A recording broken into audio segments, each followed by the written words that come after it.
From the Journeys of Belonging to Blackness digital media project, I'm Yndia Wilmot, and you're listening to the podcast, Talking Journeys of Belonging to Blackness.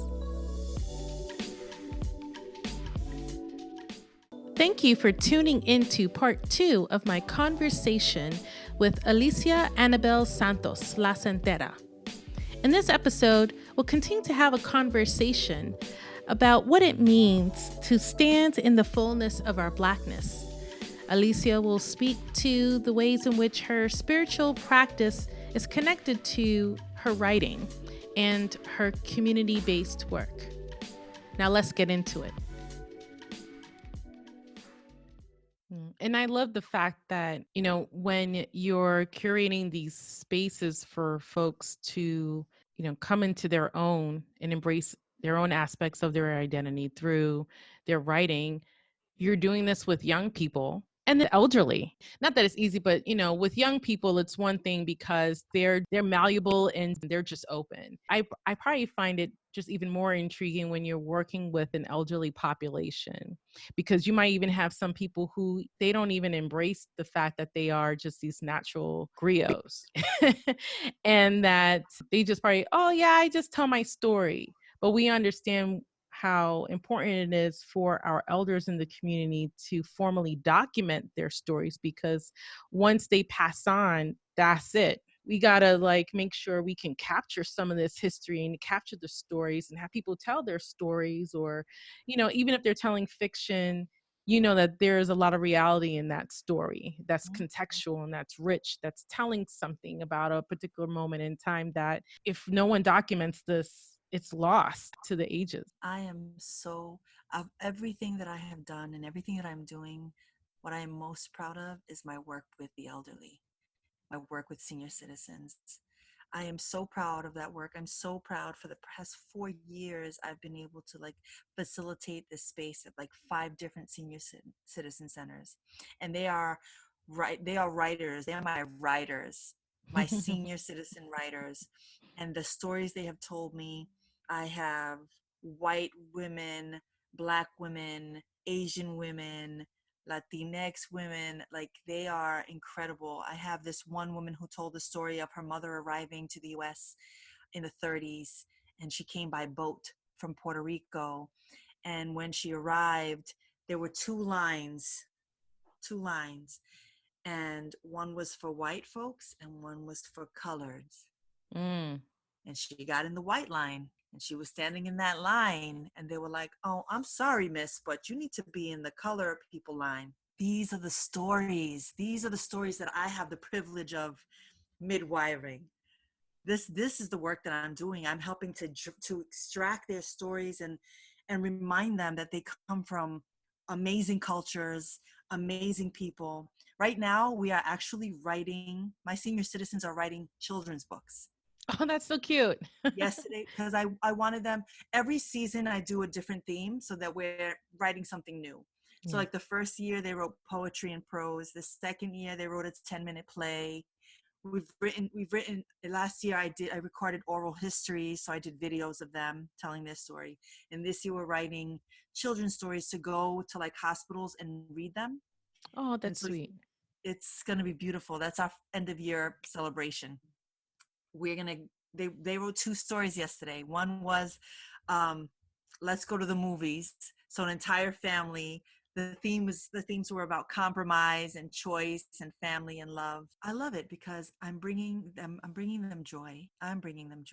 And I'd like to think that I'm helping them to see value in their life and purpose. Because I can't imagine what it is to arrive to, a certain age in your life where you feel like you have regrets, or that you didn't live with purpose, or you didn't. And so I like them to know that I think that they're super special, and that even where they are, they have a story to tell. And if they can't write it, I'll write it for you. So yesterday they were like, I'm not feeling it. I'm not really feeling like writing right now. And I'm like, I got you. Everyone give a line. So we wrote this story and everyone gave me a line, and we wrote it together. And so I love it. It's the work. I do a lot of things, you're right, Yndia, but the being with my seniors, my elders, I know it's what fuels me. Like it reminds me like, yo, they gave everything for me to be here. Like all of them are my mother, all of them are my father, all of them are my grandmas. And while I don't have, living grandparents right now, I look to them for that counsel because they're asking me about me and my foster baby and my daughter and my partner, and they're very much invested in my success too, buying my product line, my Santera baths, wanting readings because they also want readings. Act 2, The Road. So, Alicia, tell us, what is your passion? My passion is love, to be loved, to give love, to write love, to share love, to speak love, to walk in love, to honor love, to do everything that I do with love. And I'm excited because my road, like this passion, when I say love, is because I love that I'm a writer. I love that I'm a speaker. I love that I'm a mother. Everything all of my identities, I love, I fully embrace. I have no inner conflicts in my life at this point at 48 years old. I'm very grounded in that way. Like this is who I am. This is what I come with. This is what I bring. And I will be love. Not to say that there aren't days that I'm not struggling or that things aren't hard, but my passion is that I know that I need to bring this love into what I'm doing. Otherwise, why am I doing it? Those days are done where I go to a job that does not bring me joy, that isn't fulfilling me, that isn't serving me, that isn't valuing me, that isn't growing me or expanding me. Those days are done. I get up every day and I do what I love. I do my read card of the day. I do my meditations. I'm creating curriculum and fun activities for my seniors. Right now, I also teach high school students. I'm doing essay writing for their college essays. So the day before yesterday, I read 17 college essays, and I'm helping them I'm midwiving them. I'm helping them to develop their essays and show their best self and dig deeper. This weekend, I'm facilitating healing workshops for women of color and also my writing workshops. And so I do what I love, which is I'm a writer before I'm anything, right? Because that's the thing that I'm called to do. But now I've intersected everything that I am. I think I had a point in this journey where I thought I had to choose. I couldn't be a writer and spiritual. I couldn't be spiritual and gay. I couldn't be gay and Black. It's really recent for me, Yndia, that I'm like, I don't have to have 25 blogs with all of my different identities in the work that I do. I'm one and it has all of it. Right. You're the embodiment of that intersection. It took me a long time, bro. I thought I had to choose. I thought I had to choose, and I thought I needed to do so for the others, for what they would think, for this outside world. And that's never been even why I picked up the pen to begin with, or identify as Black. I am saying, this is who I am. This is how I'm showing up, like it or not, because I love it. Well, I think what's interesting is that this process for you is also reflective of just the external sort of messaging that we get. So even when you shared earlier around just, whether it's in your community where there wasn't at the time a lexicon around Latin, Latinx, Latino, Latina, but the social context was there's a dichotomy. It's either you're this or you're that.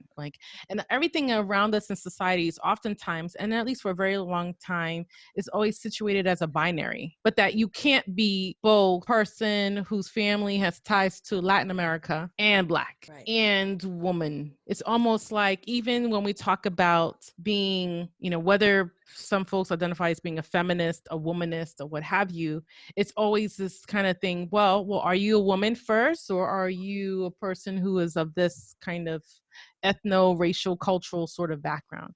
And it's almost like, no, I can be this, that, and so many other things. Or even when I think about Audre Lorde, and one of my favorite books by her is Zammy, My New Name, because she talks about just traversing, of course, it didn't really exist in this framework of the LGBTQ plus community, right?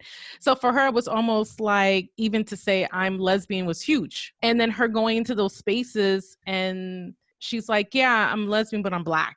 And then they're like, what? And she's like, I'm both of these things, because even in the community of being a lesbian, I remember the book, she's like, there's even a hierarchy and a binary embedded in this. And maybe it's just really the product of just when you get on the other side of 40 that you kind of come into your own, where you're like, oh, I can be all of these things and I don't need to kind of engage in this binary, because Absolutely. I don't choose what circumstance I'm going to be perceived as: a woman, a person who's of African descent, a person who might be, polyamorous or what have you, right? I'm all these things when I show up. Right. That's how I feel. I feel like right now I am in the most, I feel most whole in my art, in my craft, in my work. I'm proud of it. I'm proud of all of it. Like, so when we ask the question, what's your passion? I'm a writer first. And the reason I'm a writer is because I know that I was born to write and document and preserve Mm, our stories, a Black woman's story, my mother's stories, my great grandmother's stories, my great great grandmother's stories, and in addition to that, heal those stories. So there's a writing it, there's a healing it, there's a preserving it, and I have a responsibility to do that, and I'm very passionate about it. mhm. I'm also writing, in addition to my 25 roles that I have in terms of jobs.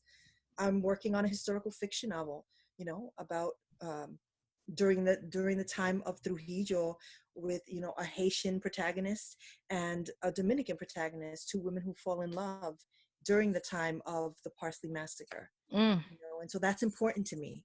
So when we talk about what are you passionate about in the moment right now, I'm very present in the work that I do, but in my ear, I'm like, you have these stories that you are called to write. So Yeah. once your life slows down a little bit, let's get to the page, because that's the real reason. I have lots of reasons for being here, but there are some stories that I must write. How does your spiritual practice play a role in your writing? Last year, I needed every bit of spiritual practice and ritual and belief that I could muster, because I was in the process of losing my brother. He was dying of cancer, stage 4.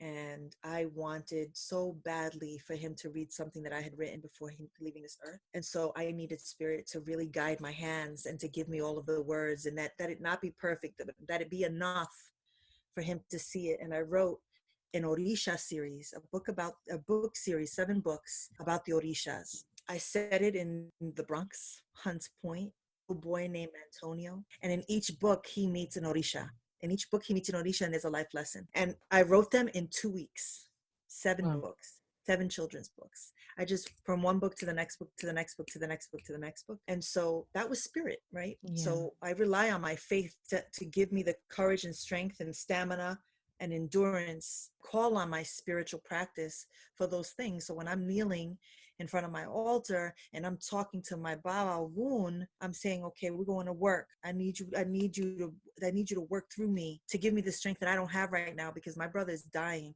and a part of me is dying. And so I need strength. And so my faith is everything that I am. I always say that my strength is everything that I am. Without my strength, I would be nothing. Without my faith, I would be nothing. And so I wrote those books, and my brother got to read them, and he was so proud, and he laughed, and he thought they were so cute and so sweet. Right after I wrote the books, I went on to work on Parsley, because I had rented a house for a month, and I found myself speaking French, speaking patois, and like all of this Haitian voodoo coming through me in the writing of it. And so when you allow spirit in, it's taking you on a journey. You're gone. I was outside of myself, Mm. because I was listening. I was lost. I was in a trance. Hmm. I was in a zombie trance, and my fingers were moving, and this character was spitting poetry in patois. I was like, word, let's do it.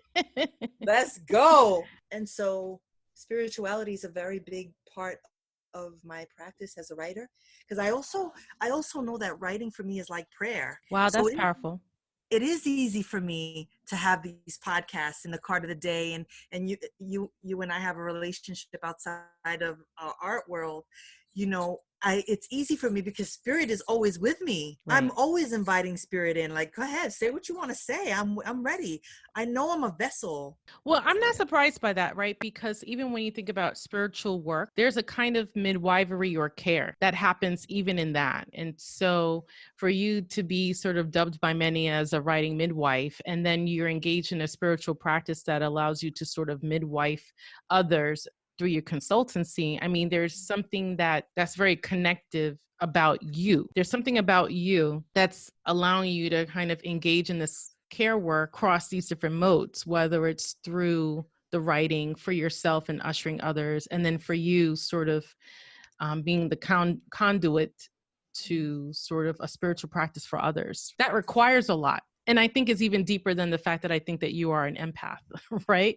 So, and which is probably why people are attracted to you and your messages resonate. You know, one of the things that I'm curious about, and I think it's perhaps even reflective of just culture and Black culture generally, but for you to even identify yourself as a Santera, I think it's interesting because for me, I self-identify as Christian. I grew up Catholic, but there's something about the fact that, like me personally, I make a divide. There's a division between my spiritual beliefs and my relationship with God versus organized religion. And for me, I sort of make the distinction because I think about the fact that there's something about faith. There's something about being accountable to a higher spirit and a realm that is greater than you, that regardless of what sort of denomination one might be, if you look at all the world's religion, there are those same common elements that are across the board. Versus religion, for me, and this is so controversial to even put out forth on a podcast, but for me, religion is when you get into these other kind of man-made doctrines about don't wear your hair down, don't wear earrings, don't wear this, don't do that. And so when I think about being a person who's of African descent, knowing that Christianity is something that was brought to the continent from outside, and that when I think about our presence on this side of the hemisphere, yeah, I'm engaging in particular practices because I do find it spiritually rewarding and fulfilling, but these are religions that aren't germane to us as African descended people. So when we talk about pulling tenets of Yoruba and Igbo traditions, and for someone to self-identify like yourself as a Santero, people are like, what? That's that like voodoo Santeria stuff where people are possessed and that it's evil and it's all these other kinds of things. And so as a writer, how does one reconcile that when some of the things that you're even engaging in as part of your spiritual practice is African and not necessarily representative of our colonial histories in these places? Now you're talking about how do we reprogram? How do we stop drinking the Kool-Aid? Because we have inherited religious practices and faiths that aren't ours. So for me to be a santera, to choose santeria, to choose la regla de ocha, the rules of ocha, ifa, lukumi, as my religious belief and practice is about. And it's not saying that it's not me saying that I'm not Catholic. I'm not saying that I'm not Catholic. Speak on that. I was born Catholic. I've received all of my sacraments, baptism, communion, confirmation. My daughter did as well. And the truth of the matter is that it was when I came out as a lesbian that I realized there's no place for me in the Catholic religion. There's no place for me to come as I am, because I'm told that I'm going to hell. So this God doesn't love me. So I had to make a decision that I don't believe you. I don't believe you. I don't believe you anymore. I don't trust you as a source, I don't believe you as this religion that cares for me and people like me who walk in the world the way I do. And Santeria for me was very much connected to my African roots. It was me saying no to this, yes to this. This feels more true. This feels more connected to my ancestors, because for me, Santeria is really about not honoring just these Orisha, but it's honoring our dead. It's connected to the earth. So those elements feel more true. That religious practice feels more true. Not that there aren't rules, not that there isn't problems with Santeria, because I have major problems with Santeria, and being a woman who is very feminine and masculine all at the same time. How I move in the world, there are things that I have a lot of questions about with Santeria. You know, for example, you're told that you shouldn't service your santos or touch your santos when you're bleeding, when you're on your cycle, when you have your period. I've got a lot of problems around that, because I'm like, what are you trying to say? That my feminine power and my feminine energy is in conflict with when we gave birth to all of y'all? Like I have questions and issues, you know, the feminist in me. Right. So one of the things that I have had to do is dismantle still hold beliefs that do not serve. Mm, So it was about making a choice. Not that I'm not Catholic, because I have a bóveda, I have an altar for my dead, for my muertos, for my egun, that in theory is very Catholic, because there are Catholic saints. There's a cross of Jesus Christ, and then there's Saint Lazarus, and I have the Virgin of Regla, and then I have our Virgin of Charity, La Caridad del Cobre, and I have a lot of different, like Saint Teresa and La Virgen de Candelaria, but they all represent an orisha.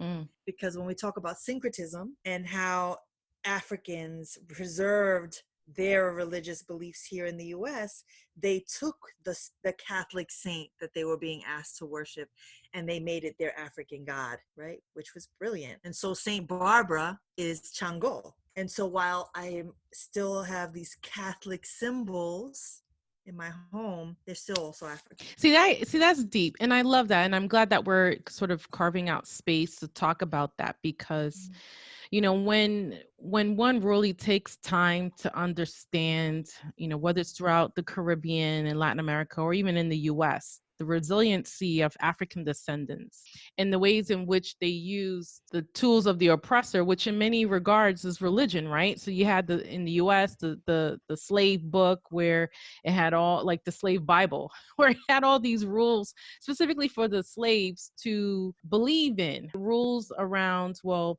it's God's belief that you're to obey your master and your master can do no wrong. And then if you do anything against your master, then you are going, you're sinning and you're going to go to hell. I mean, rules around that. But then the ways in which even in the US, people have used even parts of the religion, infuse their own stuff, decided to create drums for music and worship. And then sort of, when you think about it, it's an amalgamation of what they're learning and what they have access to here in the United States, and then what they're sort of drawing upon, but no one's really calling it that, or even like to your point where the Santos, the saints in Catholicism, yeah, it's no mistake that maybe in front of the overseer on the plantation, you're calling it, oh, that's Mary of Magdalene of whatever.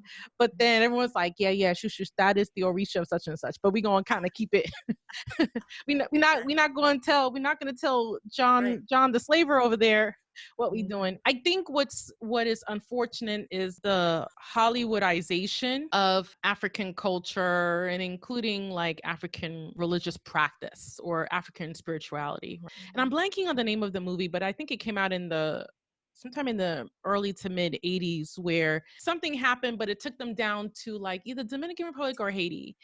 And they had this whole thing where it's like some devil worshiping kind of thing. Everyone's dressed in white and it's around this fire, and they slit the throat of a goat. And I will tell you this, as a kid, I was just like, holy smokes, like that's wrong. Like, what, they're drinking the blood of this animal. It just seemed so paganistic that it's like, no, of course, if you have us sort of like that as our first introduction or exposure to a particular practice around Vodun or voodoo, then you're going to be like, that's wrong because it was framed as something wrong And evil. and evil and animalistic. Mhm. But I employ an academic lens to it, but I'm like no one can see me, but it's just like I got this black beret on and like my fist up. Like it's all about with the white supremacy, and it's about telling us that our stuff is wrong.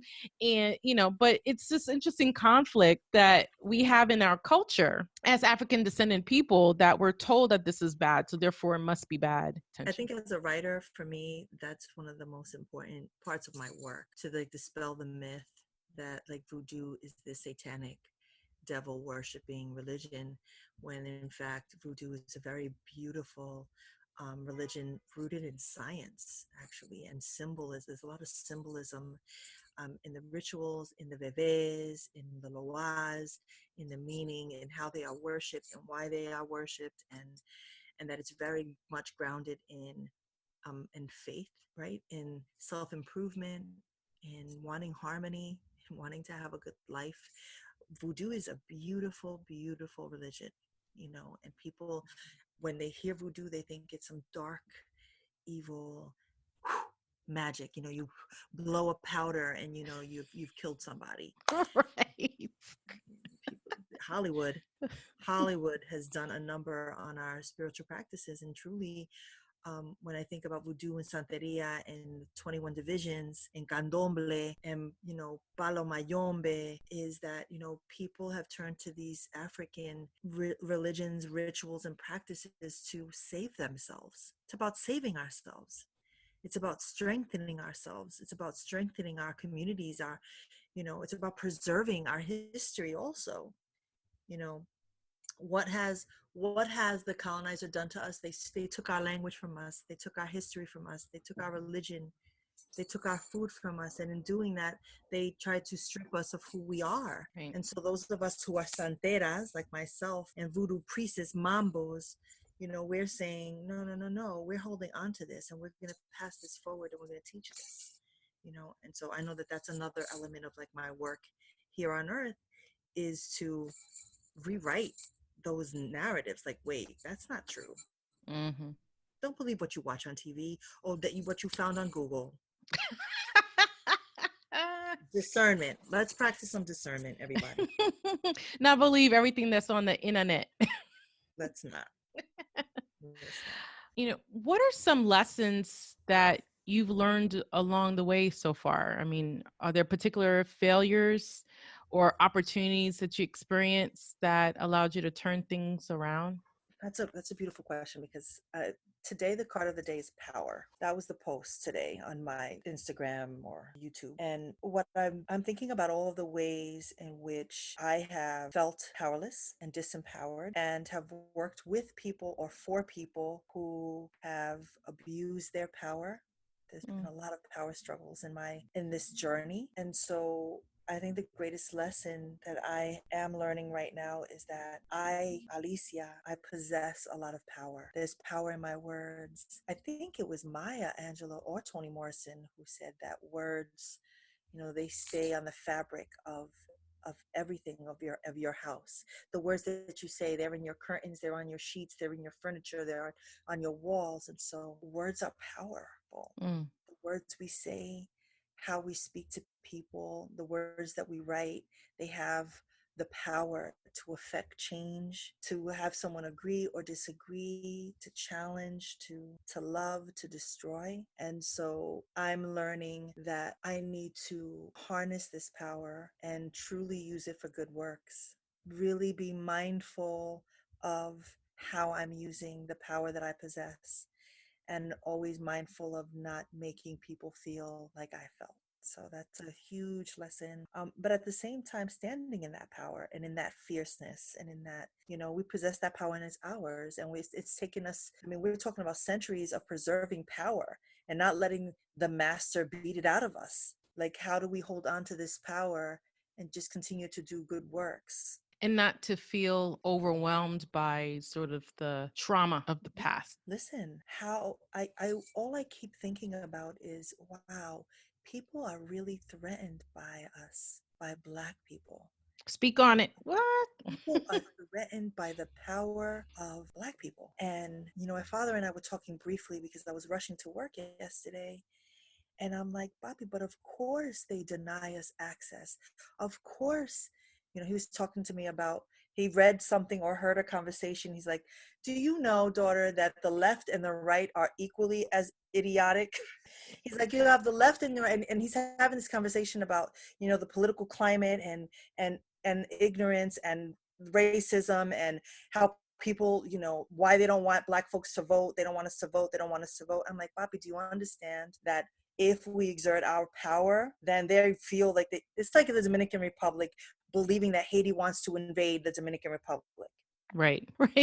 It's so sad, but it's like, just like, it's so sad and laughable, because it's like to go from one poor side of the island to the other poor side of the island. But the truth of the matter is that people are afraid of our power. They're afraid of what we could do with our power. And what they fail to see is that our power is fucking rooted in love. yeah. It always has been. It has never been rooted in, we want to take from you and strip you of anything. We just want what's ours. We want to keep and maintain what's ours. Right. As Black people, that's it. No more, no less. We want you to respect us, to see us, to acknowledge us, and we don't want to beg for it. I love that more those of us who are standing in the fullness of our Blackness, of our cultures, of our roots, and we're owning it and we're walking in it, whether it's dressing a certain way, wearing our hair a certain way, all of that is powerful. Right. You It know, when is. you see a woman wear her locks or wrap her head, all of that is powerful. And so I'm looking forward to more and more of that. Act 3, where we land. Alicia. So, what are you most excited about personally and professionally? You're so busy. You have so many different projects happening. One of which is, you mentioned it earlier, the La Santera Spiritual Consultancy, Yeah. in terms of like your most recent project. And there's a lot of other things that you're doing. So, how's this all coming together for you? I am most excited about taking 13 people to Cuba at the end of February, Cuba Mm, 2020. It is the first trip with La Santera Tours under the company La Santera Spiritual Consulting. I'm very proud of this work that I'm doing. I'm very proud of where I'm segueing in my life. I'm pivoting. I'm mm, pivoting in a whole nother way, in a whole nother direction where I know that the teaching is going to stop. It's going to be different, a different kind of teaching. I'm being called to teach them, teach some spiritual things. And so I'm excited. I'm actually excited about taking Black folks to Cuba to wow. meet Black folks who speak Spanish. That's what I'm excited about. I'm excited about this exchange because there are people who have been asking me, if there will be someone who speaks English. I'm going to go on all of the first few trips because I definitely want to translate. And I know that a lot of people want to connect to their African religious tradition, period. They want to get more rooted in what's mine. And I love that I get to take them to Cuba because it has been preserved and Santeria was born in Matanzas, was Hmm. born in Cuba. And so I'm very excited about this. Is very much an educational and spiritual trip. So I have already scholars who have written me that want to come. Wow. So I'm very excited about that exchange that they get to bring. I have African Americans from here who are coming, who are like, they're going to bring their knowledge and they're going to have a lot of questions. And we are together going to exchange information in a way that they might not have access to here in the States, in a way that feels honest and with integrity, because I've handpicked all of the religious leaders that I trust that are part of my spiritual family in Cuba, that I'm like, these people know. They Hmm. know some things. And they're not practicing the religion for money either. So for me, that makes a huge difference. It's like, you want to sit with these people because they know what they're talking about. And they're busy. They're booked and busy. They're booked and busy in Cuba. While there is a struggle and economy is really complicated in Cuba, these are people who are, they work. They're engineers, they're educators, they're actors, they're filmmakers. So this is them giving you their time to talk to you about some spiritual things that you have questions about. So I'm most excited about launching this business. And I decided this week, I talk a lot about, we have our ancestors and we have a gun and we have spirit guides. I am embracing that I'm a spirit guide on earth. I am here to connect people to people to get the answers that they're searching for. I don't pretend to be the end all, be all, scholar of, not yet. I will be, not yet. But I know the folks who do know, and I know how to ask a question. And so I'm excited about that. I'm excited about helping people to um, answer the questions that plague them. People want to be saved. They want to save themselves from the financial hardship that they're going to, from the poverty mindset that they might be struggling with, by the systematic oppression, racism, sexual abuse. Like, we carry a lot of trauma, right? Trauma that we've inherited from generations, and then our own that we walk with. And so I'm really excited to be this person to help connect people to live their best lives and find a way out. So I'm very excited about that. I think also the timeliness of, the work that you're doing, the educational and spiritual trip to Cuba, because You are right. I do feel that there's also we're in a space of folks yearning. And I'm wondering if it's, not to sort of link it to a very specific social movement like Black Lives Matter per se, but it seems as if like we are in a space kind of economically, social, politically, that not just here in the US, but globally, African descended people, they are, we might say colloquially, like, oh, everybody's woke now, or some people are woke, but there's something that's happening that's there, that people are having this yearning of wanting to look to African related traditions, whether it's through spirituality. And we Yeah. see it in terms of, and I even think it's more than just a fad around how the women may wear their hair wrapped or with locks, and this, or the social protests or the activist work that people are engaged in, right? And so, of course, it makes sense where people are like, I need to have my mind and my body right, and I need to have my spirituality together. But we're looking to, and we're looking back through the channels of time and connecting back to the continent in ways I think is just very interesting. And even if, let's say, they're connecting back to the continent through the Caribbean and going to a place like Cuba, that's just like one of many different steps. And I think about that when I work on my other project, the book project, Journeys of Belonging to Blackness, because that's what I'm picking up when people are talking to me about just, yeah, and they might have done like the DNA test and come up with all these interesting, percentages, but it's really what people are doing with it.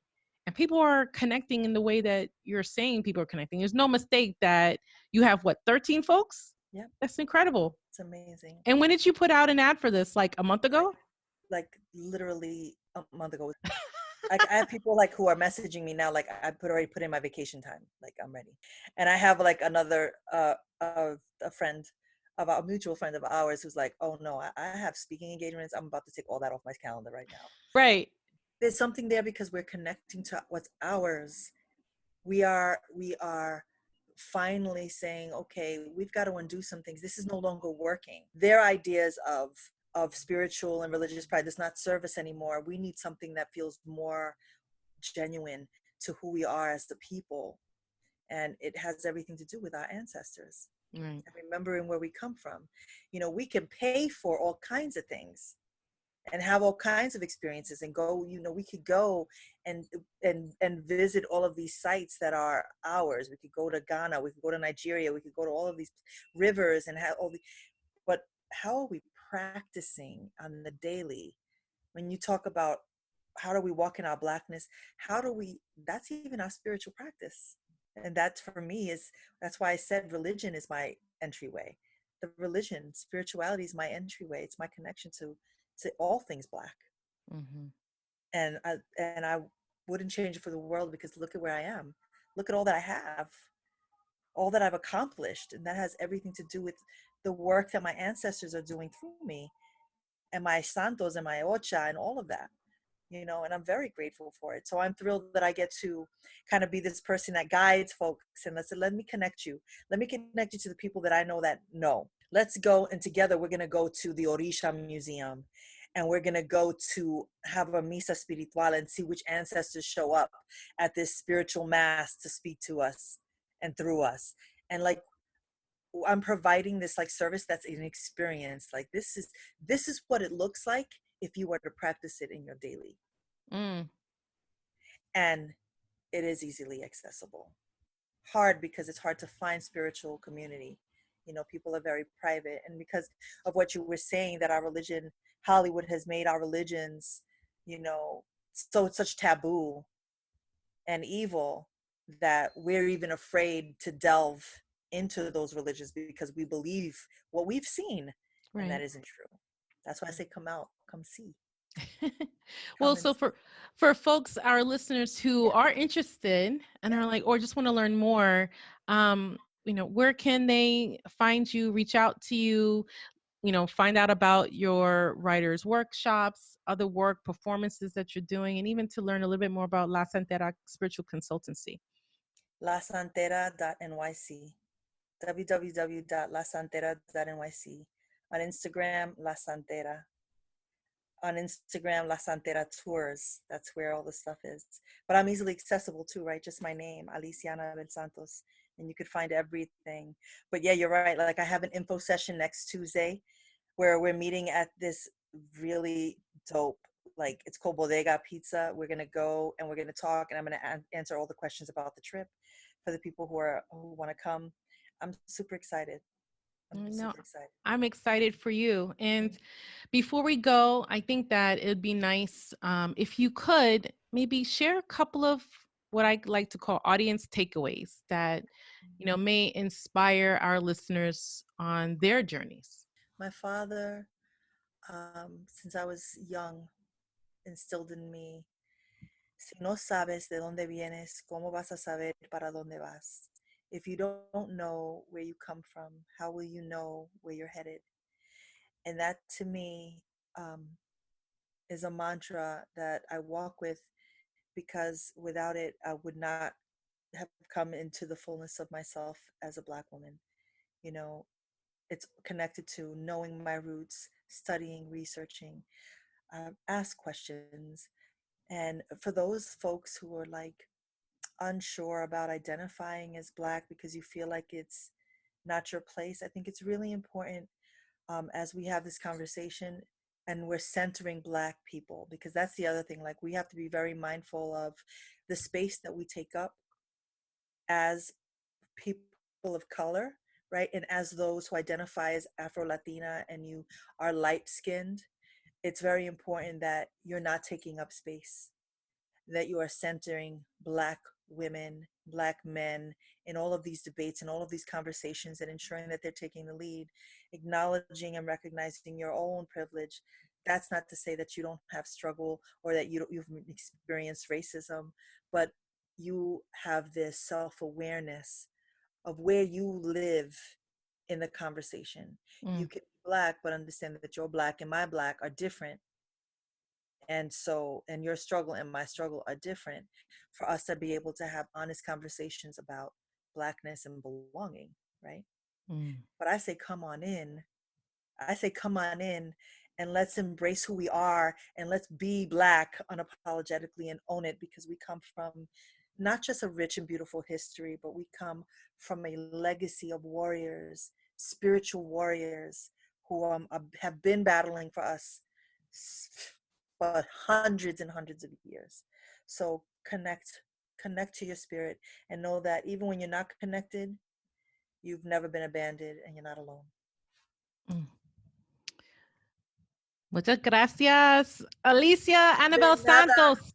Yo te amo. I love you. Thank you so much. This was absolutely beautiful.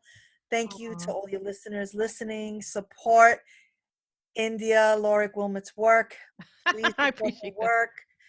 What you're doing is revolutionary and so important, and it allows a platform for people to really own their stories and really share an experience that's personal. Identity is such a touchy subject, right? Yeah. And this, the conversation around Blackness is very sensitive right now, and it is a huge hot topic, like who gets to identify as Black and people policing Blackness. And so this conversation is timely and important. But I'm with the movement that when we talk about being Black, we're embracing all of what it means to be Black. Right. So if you Black, be about it. Be really about it. That's right. That's right. No, I appreciate that. And I appreciate you. And I appreciate the time that you spent Of telling us course. about your journey of belonging to Blackness. Thank you. Thank you so much. There you have it. The journey isn't over, but this episode is. Until next time, peace.